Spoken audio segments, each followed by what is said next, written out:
Assalamualaikum warahmatullahi wabarakatuh. Perkenalkan, nama saya Virgi Agus Dwi Putra dari kelas manajemen pagi.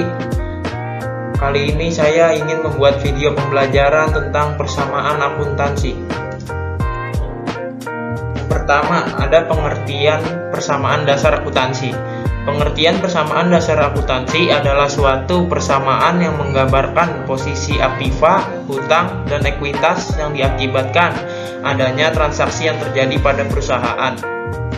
Persamaan akuntansi menerapkan prinsip akuntansi yang menggunakan catatan berpasangan atau double entry system sebagai dasar percatatan. Persamaan akuntansi menunjukkan sumber ekonomi atau aset yang digunakan untuk mendapatkan keuntungan pada kegiatan usaha dan juga menunjukkan klaim atau hak atas sumber ekonomi tersebut, yaitu liabilitas dan ekuitas. Baik, yang ke B, kegunaan persamaan dasar akuntansi.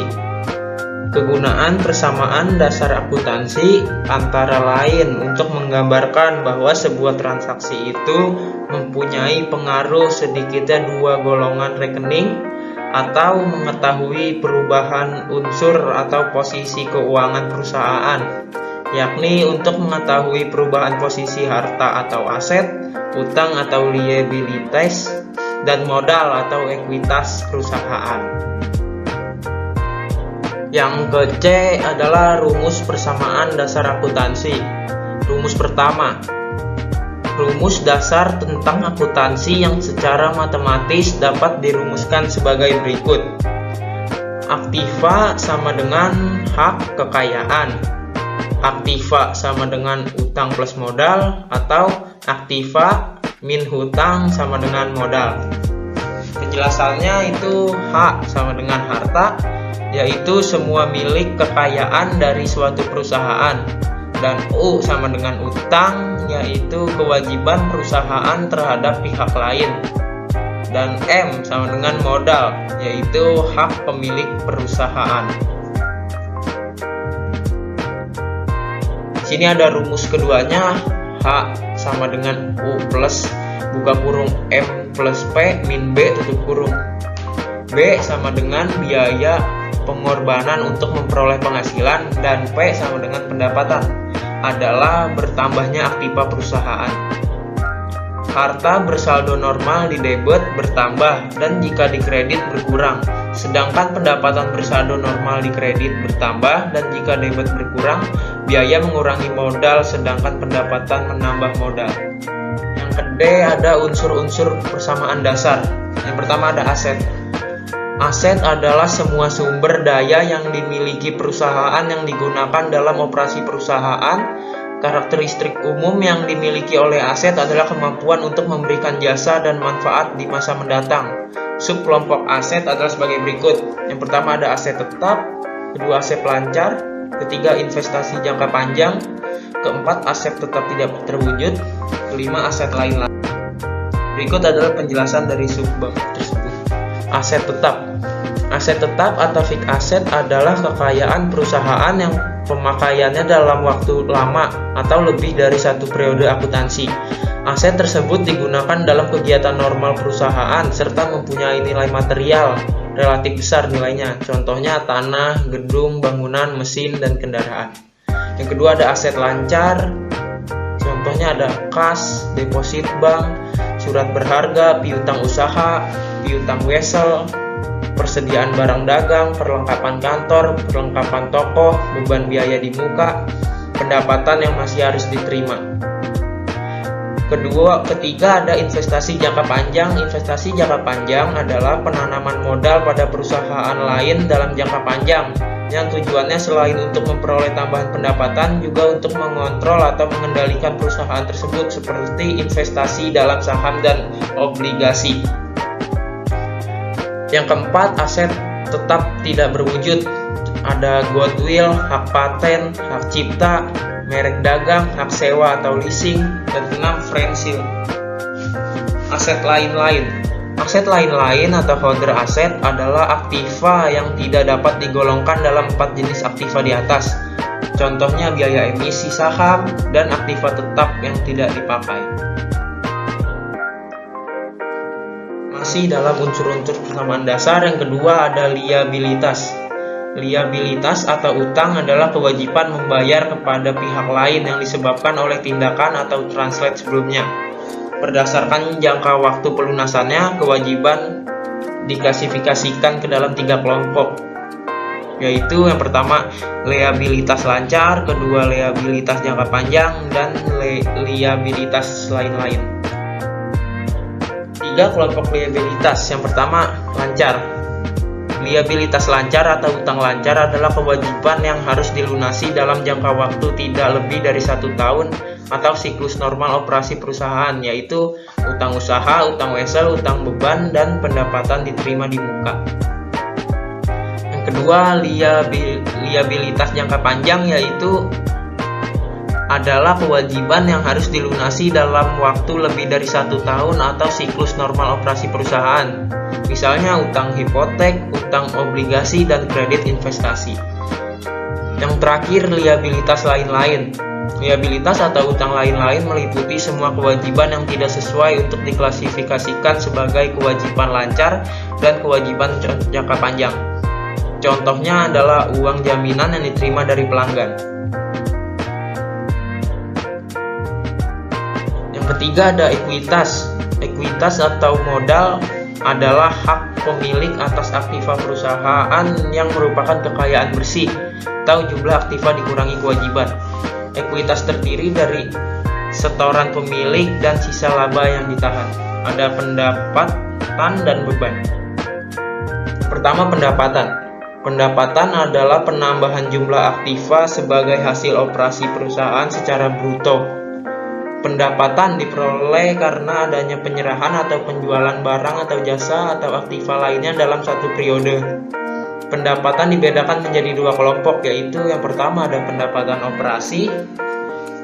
Pendapatan operasi adalah pendapatan yang diperoleh perusahaan dalam rangka kegiatan utama penjualan bagi perusahaan dagang. Yang kedua ada pendapatan non-operasional. Pendapatan non-operasional adalah pendapatan yang diperoleh di luar pokok yang sifatnya tidak tetap. Yang kedua ada beban. Beban atau biaya adalah biaya yang terjadi dalam rangka memperoleh pendapatan. Biaya dibedakan menjadi 2 jenis, yaitu beban operasional. Beban operasional adalah beban yang terjadi dalam rangka memperoleh pendapatan operasi. Dan yang kedua adalah beban non-operasional. Beban non-operasional adalah beban yang terjadi bukan karena kegiatan utama perusahaan atau tidak berkaitan langsung dengan kegiatan utama perusahaan dan sifatnya insidental. Yang ke-E ada hubungan persamaan dasar akuntansi. Unsur-unsur dalam persamaan dasar akuntansi memiliki hubungan satu sama lain, mempengaruhi posisi keuangan perusahaan melalui transaksi-transaksi yang terjadi pada perusahaan itu sendiri. Hubungan persamaan akuntansi yang pertama itu ada aset. Aset akan bertambah jika transaksi penerimaan kas dari aktivitas operasi perusahaan, pembelian aset, dan lain-lain. Aset akan berkurang jika ada transaksi pengeluaran kas, penjualan aset, dan lain-lain juga. Contohnya 1. Pembelian perlengkapan. Aset atau perlengkapan bertambah dan aset di kas berkurang. Penjualan barang dagang, aset kas bertambah dan aset barang dagang berkurang. Masih hubungan persamaan akuntansi yang kedua ada liabilitas. Liabilitas akan bertambah jika ada transaksi pinjaman uang dari pihak ketiga. Pembelian barang secara kredit. Liabilitas akan berkurang jika ada transaksi pelunasan utang yang dilakukan perusahaan. Contohnya pembelian peralatan secara kredit, liabilitas bertambah dan aset peralatan bertambah. Yang kedua, pelunasan utang usaha. Liabilitas berkurang dan aset kas berkurang. Hubungan persamaan dasar akuntansi yang ketiga ada ekuitas. Ekuitas akan bertambah jika adanya transaksi penambahan uang dari pemilik dan pendapatan. Ekuitas akan berkurang jika adanya transaksi pemilik pengambilan uang untuk keperluan pribadi dan adanya biaya. Ekuitas dipengaruhi oleh unsur-unsur sebagai berikut. Yang pertama ada pendapatan, kedua investasi, ketiga beban-beban, keempat penarikan untuk keperluan pribadi. Contohnya yang pertama, pengambilan pribadi oleh pemilik, aset kas berkurang dan ekuitas modal berkurang. Yang kedua, membayar beban sewa, aset kas berkurang dan ekuitas beban berkurang. Yang ketiga, menerima penghasilan dari servis, sama dengan aset kas bertambah dan ekuitas pendapatan bertambah. Baiklah, berikut ini adalah contoh soal persamaan akuntansi. Diketahui seorang pengusaha muda bernama Joko mendirikan sebuah usaha peralatan ketok magic untuk wajah yang bernama Joko Guns pada tanggal 1 Januari 2017. Perusahaan tersebut memiliki posisi keuangan sebagai berikut. Kas ada 6 juta rupiah, perlengkapan 2 juta rupiah, peralatan 7 juta rupiah, utang usaha 5 juta rupiah, dan modal 10 juta rupiah.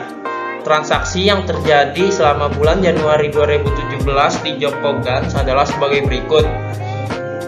Pada tanggal 3 Januari, Pak Joko membayar gaji karyawan sebesar 5 juta. Jadi kas berkurang 5 juta dan beban gaji berkurang 5 juta. Pada tanggal 5 Januari, Pak Joko menerima pendapatan jasa sebesar 15 juta. Berarti kas bertambah 15 juta dan pendapatan jasa bertambah 15 juta. Selanjutnya pada tanggal 11 Januari, Pak Joko membayar sewa gedung sebesar 1 juta. Berarti kas berkurang 1 juta dan sewa gedung bertambah 1 juta. Tanggal 12 Januari, Pak Joko membayar utang sebesar 2 juta, berarti kas berkurang 2 juta dan utang berkurang 2 juta. Pada tanggal 17 Januari, Pak Joko membeli perlengkapan 500.000. Jadi kas berkurang 500.000 dan perlengkapannya bertambah 500.000. Pada tanggal 18 Januari, Pak Joko membayar beban listrik sebesar 200.000. Jadi kas berkurang 200.000 dan beban listrik berkurang 200.000. Dan pada tanggal 20 Januari, Pak Joko menerima pendapatan jasa 3.500.000. Berarti kas bertambah 3.500.000 dan pendapatan jasa bertambah 3.500.000. Jadi total kasnya ada 15.500.000, total perlengkapan 2.500.000, total sewa gedung 1 juta, total peralatan 7 juta, total utang 3 juta, dan total modalnya ada 23 juta.